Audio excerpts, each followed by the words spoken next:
Shalom, salam sejahtera, salam jumpa kembali di dalam kasih Tuhan kita, Yesus Kristus.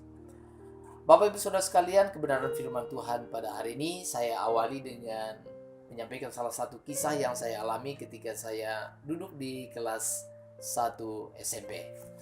Saudara, satu ketika guru memberikan kami tugas untuk dikerjakan di rumah. Itu yang disebut dengan pekerjaan rumah atau PR. Nah, karena baru dan kami juga belum terlalu mengenal karakter guru tersebut, maka ada kesan yang kami tangkap bahwa sepertinya guru ini tidak akan bermasalah kalau kami mengerjakan PR atau tidak mengerjakan. Sehingga saudara, sebagian di antara siswa ada yang mengerjakan, ada yang tidak mengerjakan. Dan memang pada seminggu setelah itu saudara, seminggu setelah diberikan tugas tersebut, ternyata memang guru tersebut tidak hadir. Dan ini semakin memperkuat dugaan bahwa memang tidak bermasalah kalau PR tidak dikerjakan. Saya lupa saudara, apakah setelah 2 atau 3 minggu, tetapi setelah kira-kira 2 atau 3 minggu, pada saat yang tidak diduga-duga, pada saat yang tidak disangka-sangka, tiba-tiba guru tersebut pada waktu jam pelajaran beliau, dia menagih tugas daripada kami. Nah saudara, siswa yang mengerjakan mereka dengan senang hati mengeluarkan buku mereka dan memperlihatkannya kepada guru. Siswa yang tidak mengerjakannya berada dalam ketakutan karena harus berhadapan dengan guru tersebut. Saudara, saya termasuk di dalam siswa yang tidak mengerjakan PR, saudara. Nah, saudara, maka ketika guru tersebut memeriksa, mulai dari ujung satu persatu siswa diperiksa, maka saudara, tidak ada satu murid pun yang tidak mengerjakan itu dapat memberikan alasan yang bisa diterima.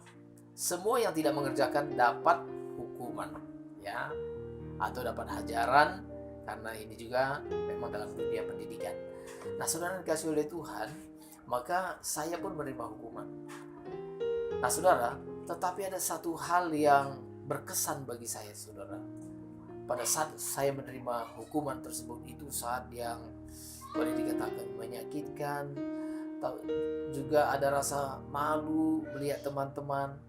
Tapi saudara, peristiwa tersebut itu sungguh-sungguh saya tanamkan dalam hati bahwa sejak saat itu saya akan tetap mengerjakan PR. Saya tidak mau tidak mengerjakan PR. Saya tidak mau tidak melakukan tugas. Artinya saya harus mengerjakan setiap tugas yang diberikan oleh guru. Saudara, pelajaran penting yang saya terima pada hari itu saudara, yaitu satu kata, yaitu tanggung jawab.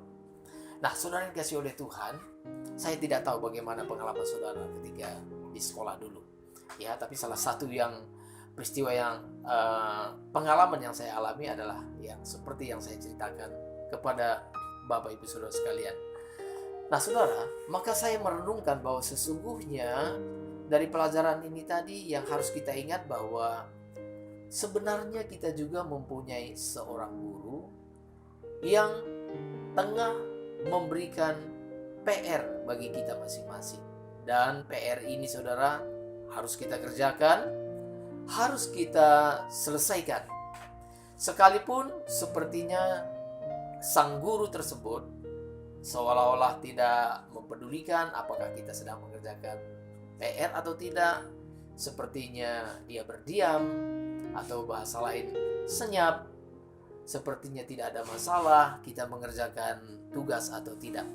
Tetapi saudara, dari pengalaman yang saya alami tadi saudara, maka ada satu hal yang pasti, bahwa kita pun semuanya suatu hari kelak kita harus menunjukkan PR kita kepada guru tersebut. Kita harus mempertanggungjawabkan, kita harus memperlihatkan PR kita. Jangan sampai kita tidak mengerjakan tugas kita, jangan sampai kita tidak menyentuh PR yang telah dipercayakan bagi kita. Kita harus mengerjakannya dan juga harus menyelesaikannya. Saudaraku yang dikasihi oleh Tuhan, maka berbicara tentang hal ini, maka ada satu hal yang harus kita ingat, bahwa kita mempunyai seorang guru. Guru yang agung. Guru di atas segala guru. Dia adalah Sang Maha Guru. Nah saudara, siapakah dia? Tentunya Tuhan. Tuhan adalah guru kita yang sesungguhnya. Saudara, Tuhan Yesus di dalam kitab Injil, maka kita melihat bahwa Yesus disebut guru. Setidaknya Yesus disebut sebagai guru paling tidak oleh dua pihak, yaitu pihak yang lain yang memanggil Yesus sebagai guru. Ya, seringkali orang banyak memanggil Yesus sebagai guru. Orang-orang Farisi menyebut Yesus sebagai guru. Demikian juga orang-orang yang datang kepada Yesus, seringkali Yesus disebut sebagai guru. Ya. Nah, jadi pengakuan yang pertama tentang identitas atau status Yesus Kristus sebagai guru adalah datang dari orang lain. Kemudian saudara, status Tuhan Yesus sebagai guru itu diperkuat oleh pernyataan daripada Tuhan sendiri. Salah satu ayat yang berbicara tegas tentang status Yesus sebagai guru adalah di dalam Yohanes pasal 13 ayat 13, di mana di sana Yesus berkata, "Kamu berkata bahwa aku guru dan Tuhan? Katamu itu tepat, bahwa memang akulah guru dan Tuhan." Saudara, Tuhan Yesus menegaskan bahwa betul, tidak salah. Tepat katamu bahwa aku adalah guru. Demikian pernyataan daripada Tuhan Yesus. Tuhan Yesus dengan tegas mengatakan bahwa dia guru. Nah saudara, tentunya Yesus sebagai guru mempunyai murid. Maka Tuhan Yesus memiliki murid. Yang pertama itu adalah murid yang 12. Ya, ketika Tuhan Yesus memilih 12 murid, nah itulah murid-murid Tuhan Yesus, atau dikenal juga sebagai Rasul Tuhan. Tetapi selain daripada 12 ini tadi, Tuhan Yesus juga memiliki murid yang lain ketika Yesus masih ada di dunia ini. Maka dikatakan bahwa ada yang mengikut Tuhan Yesus dan mereka mendapat status yang baru itu sebagai murid Yesus. Dan mereka mendengarkan pengajaran Tuhan Yesus dan mereka melakukan pengajaran Tuhan Yesus. Ya, jadi pertama murid Yesus adalah yang murid 12 murid Tuhan Yesus. Kemudian murid-murid yang lain. Kemudian selain itu juga saudara, maka yang disebut dengan murid Yesus adalah semua orang yang mempercayakan hidupnya kepada Tuhan Yesus Kristus. Itu berarti bahwa saudara dan saya, kita yang mempercayakan Yesus Kristus atau percaya kepada Yesus Kristus, maka kita juga sesungguhnya adalah murid Tuhan Yesus Kristus. Nah saudara, maka Yesus Kristus Sang Maha Guru ini tadi, salah satu kerinduan daripada Tuhan Yesus yang adalah guru, maka kerinduannya adalah diutarakan dalam Matius pasal 28 ayat 19 dan 20.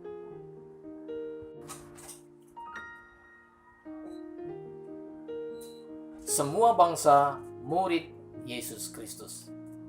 Saudara, inilah amanat agung yang diberikan oleh Tuhan Yesus kepada murid-muridnya. Nah, saudara yang dikasihi oleh Tuhan, maka kalau kita melihat bahwa dalam perjalanan Tuhan Yesus sebagai guru, maka murid-murid ini tadi dididik, digembleng oleh Tuhan Yesus. Tetapi ternyata tidak semua murid berhasil. Ada murid yang gagal. Dari 12 ini tadi saudara, ada satu yang gagal. Ya, namanya Yudas Iskariot. Seringkali ditekankan bahwa guru selalu yang ditekankan bahwa keberhasilan murid atau kegagalan murid itu faktor sepenuhnya daripada guru. Sehingga ada yang berani berkata bahwa tidak ada murid yang bodoh, yang ada adalah guru yang bodoh. Menurut saya pernyataan ini, kalau kita pahami dengan keliru, ini adalah pernyataan yang terlalu saudara. Ya, sebab bagaimanapun juga masing-masing bertanggung jawab. Tentunya guru mendidik, mengajar dengan bertanggung jawab. Tetapi setelah guru melakukan tugasnya dengan baik, maka apakah seorang murid itu berhasil atau gagal, itu sepenuhnya tanggung jawab daripada murid tersebut. Nah sekarang misalnya kita lihat tentang kegagalan Yudas. Siapa yang gagal dalam hal ini? Beranikah kita mengatakan bahwa yang gagal adalah guru? Tentunya saudara, ini kegagalan Yudas sebagai murid ini 100%. Ini sepenuhnya adalah kegagalan daripada Yudas karena dia tidak sungguh-sungguh mau mengikuti pengajaran daripada gurunya. Nah, karena itu saudara, kita harus ingat bahwa setiap murid, keberhasilan seorang murid adalah menjadi tanggung jawab setiap murid itu saudara. Setiap murid bertanggung jawab dengan keberhasilan dia. Karena itu, maka kita sungguh-sungguh harus setia, harus bersungguh-sungguh untuk mengikut sang guru kita. Ingatlah bahwa guru yang sekarang ada ini saudara. Ingat bahwa setiap guru adalah wakil Allah. Guru adalah wakil Allah dalam mendidik kita, dalam mengajar kita. Kalau guru itu adalah wakil Allah, artinya apa?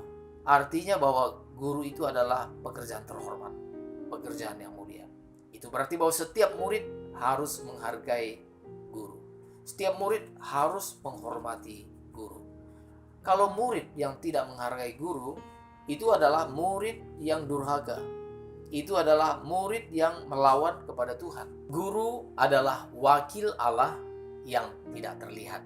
Allah adalah pribadi yang tidak terlihat, dan guru sebagai wakil Allah itu terlihat. Kalau kepada yang terlihat kita tidak hormat, bagaimana mungkin kita menghormati kepada Allah yang tidak terlihat? Ini satu prinsip yang harus kita mengerti. Karena itu setiap murid harus menghormati guru. Setiap murid harus menghargai guru. Patut disayangkan saudara, ada begitu banyak murid, apalagi zaman sekarang, yang tidak tahu menghormati guru, yang tidak tahu menghargai guru. Belum lagi saudara, kadang-kadang orang tua juga ikut mendukung. Ikut mendukung bagaimana seseorang tidak menghargai guru. Seharusnya sebagai orang tua harus mengingatkan bahwa anaknya harus menghormati guru. Saat ini saudara, guru sudah teramat sangat diremehkan saudara, tidak dihargai. Karena itu kita harus bertobat. Sebagai orang percaya harus menghargai otoritas di atas kita, termasuk otoritas guru.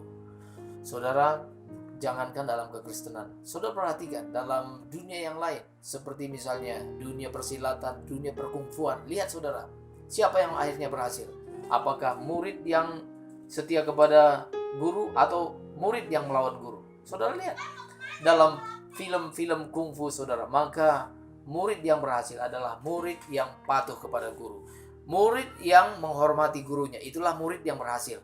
Itulah murid yang menyenangkan hati gurunya. Sedangkan murid yang melawan guru, mereka tidak mungkin berhasil. Tidak pernah berhasil. Itu salah satu yang diajarkan oleh film-film kungfu yang kalau kita perhatikan dengan seksama. Nah, saudara yang dikasihi oleh Tuhan, sekarang kita kembali kepada persoalan utama kita. Kalau Yesus adalah guru dan kita adalah muridnya, tentu Yesus sebagai guru, dia telah memberikan PR, tugas yang harus kita kerjakan. Dan PR ini saudara, maka dikatakan PR ini harus dikerjakan selama kita masih hidup. Jadi saudara, tugas kita selagi nafas kita masih ada, selagi jantung kita belum selesai berdetak, tugas kita adalah mengerjakan dan menyelesaikan PR yang Tuhan telah percayakan bagi kita. Sekarang pertanyaannya, apakah saudara telah mulai mengerjakan PR yang Tuhan berikan? Apakah saudara sudah mulai menyentuh, sudah mulai mencicil PR yang Tuhan berikan bagi saudara? Maka pertanyaan yang lebih penting lagi, yang lebih jelas adalah, sebenarnya PR dari Tuhan itu apa? PR apa yang Tuhan berikan bagi kita? Nah saudara, ada satu PR yang Tuhan berikan bagi kita, yang harus kita kerjakan, yang harus kita tuntaskan, yaitu pertama, kita harus belajar kebenaran. Jadi seumur hidup saudara, kita sebagai murid harus belajar kebenaran dari Tuhan Yesus Kristus. Yang kedua yaitu saudara, mengenakan hidup Tuhan Yesus, mengikuti teladan Tuhan Yesus, mengikuti jejak Tuhan Yesus. Dengan kata lain saudara, PR kita adalah bagaimana kita merubah watak kita yang buruk, bagaimana kita merubah watak kita yang tidak berkenan di hadapan Tuhan. Dan tugas kita adalah kita mengenakan watak yang baru, yaitu wataknya Tuhan Yesus Kristus. sehingga kita pantas disebut sebagai anak-anak Allah, sehingga kita pantas disebut sebagai murid-murid Tuhan Yesus Kristus. Itu adalah PR kita. Karena itu saudara, seharusnya yang menjadi fokus PR kita, tugas kita adalah bagaimana kita mengenakan hidupnya Tuhan Yesus. Itu berarti bahwa kita harus meratapi jikalau kita belum mengenakan kehidupan Tuhan Yesus. Saudara, ciri-ciri daripada orang yang belum mengenakan kehidupan Tuhan Yesus, mereka masih hidup di dalam karakter yang buruk, karakter yang lama. Misalnya, sifat egois, sifat dalam kebencian, saudara, membenci orang lain, dendam, ya, mementingkan diri sendiri, tinggi hati. Demikian juga saudara, tidak jujur, hanya memikirkan keuntungan sendiri. Untuk itu kebenaran pun dikorbankan. Tidak perlu jujur, sebab kalau jujur itu akan merugikan diri sendiri. Saudara, tidak dapat menguasai diri sendiri, tidak dapat mengendalikan diri sendiri, akhirnya merugikan orang lain, dan sebagainya dan sebagainya. Nah, hal-hal inilah yang disebut sebagai kedagingan. Maka tugas kita adalah meninggalkan kodrat dosa ini tadi, sifat dosa ini tadi. Lalu setelah kita tanggalkan, setiap hari kita berupaya berjuang untuk mengenakan hidupnya Tuhan Yesus, karakternya Tuhan Yesus di dalam hidup kita. Itu berarti saudara, ini yang harus menjadi perjuangan kita. Ini yang harus kita perjuangkan dengan serius. Inilah yang menjadi PR utama kita, saudara. Ini yang menjadi PR utama kita. Bahwa PR utama kita, tugas utama kita yang harus kita kerjakan dan yang harus kita selesaikan, yaitu mengenakan hidupnya Tuhan Yesus. Saudara, salah satu mungkin yang perlu kita ratapi adalah juga kalau kita misalnya belum menghargai pasangan kita, kita tidak puas dengan pasangan kita, lalu mulai mencari-cari, melirik sana sini, ya, karakter yang genit, hidup dalam hawa nafsu dan sebagainya. Ini adalah satu karakter yang perlu kita ratapi, yang belum selesai dengan diri kita, saudara. Artinya, kalau kita masih memiliki karakter-karakter seperti itu, kita belum mengerjakan PR kita. Kita belum mengenakan hidupnya Tuhan Yesus dalam hidup kita. Kalau kita masih penuh kebencian, kalau kita masih merugikan orang lain, dan kalau kita hanya memikirkan keuntungan diri kita sendiri, kita belum mengerjakan tugas kita, belum mengerjakan PR kita. Nah, saudara, karena itu gereja juga, PR gereja adalah mengingatkan jemaat akan PR mereka. Dengan kata lain, PR gereja adalah mengingatkan PR jemaat. Itu saudara. Tapi patut disayangkan hari-hari ini gereja justru sedang melupakan, sedang lalai akan PR mereka. Nah saudara, seharusnya gereja mengajak jemaat untuk hidup seperti Tuhan Yesus. Tetapi yang dipersoalkan adalah justru gereja lebih bersifat sebagai agen jasa, saudara. Lebih menawarkan jasa yang bersifat dunia. Misalnya, yang ditawarkan kepada jemaat apa, saudara? Gereja menawarkan, jemaat, apa yang menjadi masalahmu? Engkau mengalami sakit penyakit, engkau mengalami masalah, engkau mengalami masalah dalam ekonomi, dalam rumah tangga, kesehatan dan sebagainya. Tuhan Yesus memberikan jalan keluar bagimu. Nah, saudara, yang dipersoalkan adalah masalah-masalah duniawi, masalah-masalah yang dia hadapi juga oleh dunia ini. Nah, saudara, apakah salah kalau kita berdoa? Kalau kita mengalami persoalan, apakah salah kalau kita datang kepada Tuhan? Tentu tidak. Apakah salah kalau kita sakit kita berdoa? Tentu tidak. Tetapi saudara, yang harus kita ingat bahwa jangan jadikan doa menggantikan tanggung jawab kita dalam mengerjakan yang Tuhan percayakan bagi kita. Sebab doa bukan untuk mempermudah tugas kita, saudara. Sebab doa mempunyai bagiannya tersendiri. Nah, saudaraku yang dikasihi oleh Tuhan, karena itu gereja harus kembali kepada fungsi utama, yaitu supaya jemaat melakukan PR mereka, yaitu mengenakan kodrat ilahi, supaya jemaat mengambil bagian dalam kekudusan Allah. Itu yang dikatakan dalam Ibrani pasal 12 ayat 10. Inilah yang harus menjadi PR kita, saudara.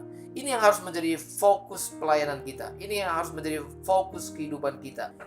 Tidak sedikit gereja yang hanya sibuk mendemonstrasikan kuasa Allah melalui mujizat, kesembuhan dan sebagainya. Bukan berarti bahwa saya tidak percaya dengan mujizat. Bukan berarti saya tidak percaya dengan kuasa Allah. Saya percaya mujizat, saudara. Bahkan saya pun dipercaya Tuhan juga untuk melakukan hal ini. Tetapi saya harus berkata kepada saudara bahwa fokus pelayanan gereja bukanlah berbicara tentang mujizat, tentang kesembuhan, pemenuhan kebutuhan, perkara-perkara jasmani. Tetapi saudara, fokus tugas kita adalah mengembalikan jemaat kepada rancangan Tuhan yang semula, yaitu hidup selayaknya anak-anak Allah, yaitu dengan mengenakan hidupnya Tuhan Yesus sendiri. Nah, saudara yang dikasihi oleh Tuhan, karena itu saudara, tidak sedikit orang Kristen menganggap bahwa doa adalah sarana yang dapat dipakai untuk menyelesaikan segala macam persoalan. Misalnya sebagai contoh saudara, seorang pelajar atau mahasiswa seringkali menganggap bahwa yang paling penting adalah berdoa tanpa belajar. Jadi tidak perlu belajar dengan bertanggung jawab. Kalau sudah mendekati ujian, yang penting berdoa. Dianggap berdoa itu menyelesaikan persoalan. Saudara, ini pemikiran yang sangat keliru. Saya pernah mengikuti satu doa saudara, doa siswa-siswa, di mana mereka berdoa menyambut ujian nasional. Jadi intinya dalam doa itu diharapkan supaya mereka semua lulus. Saudara, saya memperhatikan mereka berdoa dengan sampai nangis, histeris dan sebagainya. Saya pikir ini bukanlah karakter orang Kristen. Karakter orang Kristen adalah sebelum ujian, jauh-jauh hari sudah belajar dengan sungguh-sungguh, bekerja dengan sungguh-sungguh. Ketika akan menghadapi ujian, tinggal berdoa, bersyukur kepada Tuhan. Kiranya Tuhan memberikan kekuatan dan serahkan semua kepada Tuhan. Saya pikir itulah sikap orang Kristen yang benar. Bukan sebaliknya. Ada banyak orang Kristen yang sebelum ujian mereka tidak peduli dengan tugas mereka, tidak belajar, tidak pernah membuka buku mereka. Mereka tidak mau belajar dengan sungguh-sungguh. Tetapi ketika ujian, mereka berdoa dengan sungguh-sungguh, minta mujizat supaya mereka dapat lulus. Ini adalah karakter yang tidak beres. Ini adalah sifat yang tidak benar di hadapan Tuhan. Banyak orang Kristen yang tidak menjaga kesehatan mereka. Mereka merokok terus, ya, sehingga paru-paru dikotori, akhirnya kena sakit paru-paru, TBC dan sebagainya, atau kanker. Mereka berpuluh-puluh tahun tidak menghargai kesehatan mereka. Selama berpuluh-puluh tahun mengotori paru-paru mereka. Ketika mereka sakit, mereka berharap mujizat supaya sekali didoakan langsung sembuh. Saudara lihat betapa tidak bertanggung jawabnya sifat seperti ini, saudara. Sesungguhnya sebagai anak Tuhan, maka tanggung jawab kita adalah kita harus bertanggung jawab di hadapan Tuhan dengan kesehatan kita, dengan segala sesuatu yang Tuhan percayakan. Kalau kita bertanggung jawab, kalau kita mempedulikan kesehatan kita, maka Tuhan akan memberikan kesehatan bagi kita, saudara. Kita lah yang bertanggung jawab dengan kesehatan kita. Bukan berarti bahwa kalau kita sakit tidak boleh berdoa. Tidak, saudara. Ya, seperti yang tadi saya katakan, kalau kita sakit kita bisa saja berdoa. Tetapi kita memang harus bertanggung jawab dengan kesehatan kita. Apakah setelah kita berdoa, lalu kita meneruskan lagi untuk merusak kesehatan kita? Tentunya tidak. Ya, saudara. Ini di satu sisi dalam gereja. Di sisi lain, gereja disibukkan dengan urusan-urusan organisasi. Sibuk dalam hal-hal kepengurusan, sibuk dalam hal kepemimpinan. Siapa yang patut duduk di kursi ketua sinode, siapa yang harus duduk dalam pengurus ini, itu, dan sebagainya. Sibuk mengurus organisasi tanpa pernah menyentuh esensi gereja yang sesungguhnya, yaitu bagaimana membenahi gereja supaya gereja dikembalikan kepada rancangan Tuhan yang semula, supaya jemaat digiring kepada Yesus Kristus, supaya hati jemaat digiring ke langit baru, bumi baru. Hati mereka bukan tertuju di dunia ini, tetapi tertuju kepada rumah Bapa di surga, supaya jemaat hatinya tertuju kepada Tuhan Yesus Kristus. Saudara, kembali kepada PR kita tadi, saudara.